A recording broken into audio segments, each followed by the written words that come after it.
Hello everyone, this is Yusa Sinha. Study to G K में मैं आपका स्वागत करती हूँ। आज हम लोग पढ़ेंगे राजनीति विज्ञान अर्थात पॉलिटिकल साइंस के महत्वपूर्ण टॉपिक्स। चलिए शुरू करते हैं। पहला है, संविधान सभा ने 22 जुलाई 1947 को राष्ट्रीय ध्वज को अपनाया था। संविधान सभा ने राष्ट्रीय ध्वज को कब अपनाया था? तो 22 जुलाई 1947 को राष्ट्रीय ध्वज को अपनाया था। नेक्स्ट है, संविधान सभा ने 24 जनवरी 1950 को राष्ट्रीय गान को अपनाया। संविधान सभा ने राष्ट्रीय गान को कब अपनाया? तो 24 जनवरी 1950 को। नेक्स्ट है, संविधान सभा ने 24 जनवरी 1950 को राष्ट्रीय गीत को अपनाया। राष्ट्रीय गीत को भी राष्ट्रीय गान के डेट में ही 24 जनवरी 1950 को अपनाया गया। संविधान सभा ने 24 जनवरी 1950 को डॉक्टर राजेंद्र प्रसाद को भारत के पहले राष्ट्रपति के रूप में चुना। तो भारत के पहले राष्ट्रपति डॉक्टर राजेंद्र प्रसाद थे और उन्हें 24 जनवरी 1950 को संविधान सभा ने चुना। और संविधान को बनने में जो है 2 साल 11 माह 18 दिन का समय लगा। कुल 11 बैठकें हुई थी और 24 जनवरी 1950 को संविधान सभा की अंतिम बैठक हुई थी। नेक्स्ट हम लोग पढ़ेंगे मूल अधिकार, फंडामेंटल राइट्स के बारे में। तो संविधान के भाग 3 में अनुच्छेद 12 से 35 तक मूल अधिकारों का वर्णन किया गया है। इस संविधान में संविधान निर्माता अमेरिकी संविधान से प्रभावित हुए हैं, यानी ये मूल अधिकार जो लिया गया है भारतीय संविधान में, तो ये अमेरिका के संविधान से लिया गया है। तो संविधान के भाग 3 को भारत का मैग्ना कार्टा कहा गया है। ये लगभग सभी प्रतियोगी परीक्षा में पूछा जाता है कि भारत का मैग्ना कार्टा किसे कहा गया है? तो संविधान के भाग 3 को भारत का मैग्ना कार्टा कहा गया है। नेक्स्ट है, मूल अधिकारों में प्रत्येक व्यक्ति के लिए समानता, सम्मान, राष्ट्रहित और राष्ट्रीय एकता को समाहित किया गया है। मूल अधिकारों में प्रत्येक व्यक्ति के लिए समानता, सम्मान, राष्ट्रीय हित और राष्ट्रीय एकता को समाहित किया गया है।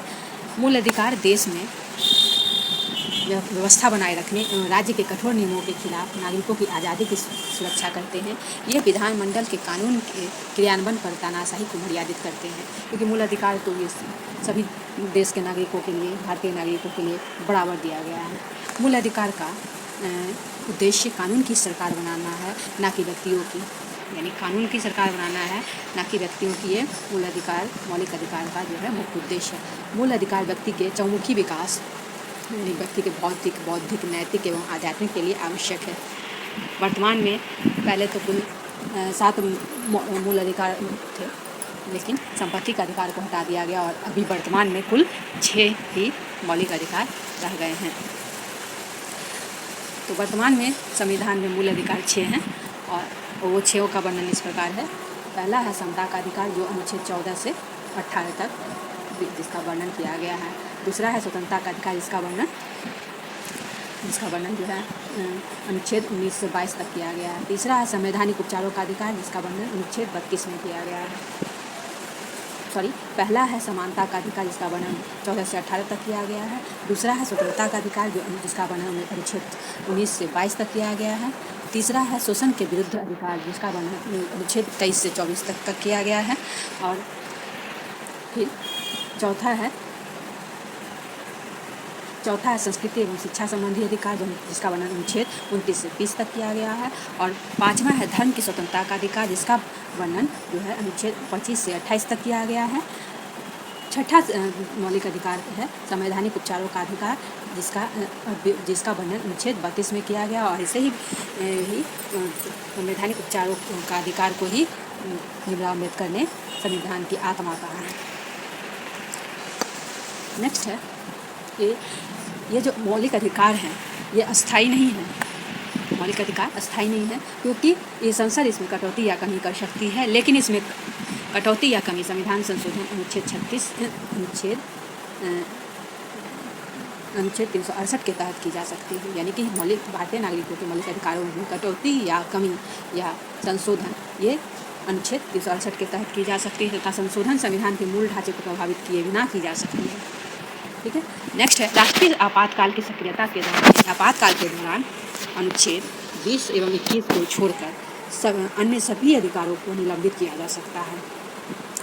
नेक्स्ट है अनुच्छेद 19 को केवल युद्ध या बाह्य आक्रमण की स्थिति में ही निलंबित किया जा सकता है। अनुच्छेद 19 को केवल युद्ध एवं बाहरी आक्रमण की स्थिति में ही निलंबित किया जा सकता है। नेक्स्ट है सशस्त्र बलों, अर्धसैनिक बलों, पुलिस बलों, गुप्तचर संस्थाओं और ऐसी ही सेवाओं से संबंधित सेवाओं के क्रियान्वयन पर संसद प्रतिबंध लगा सकती है। नेक्स्ट है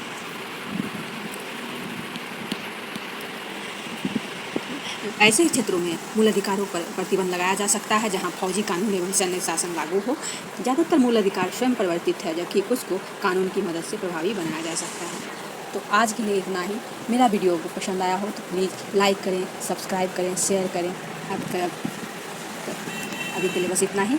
मिलते हैं नेक्स्ट वीडियो में, तब तक के लिए बाय।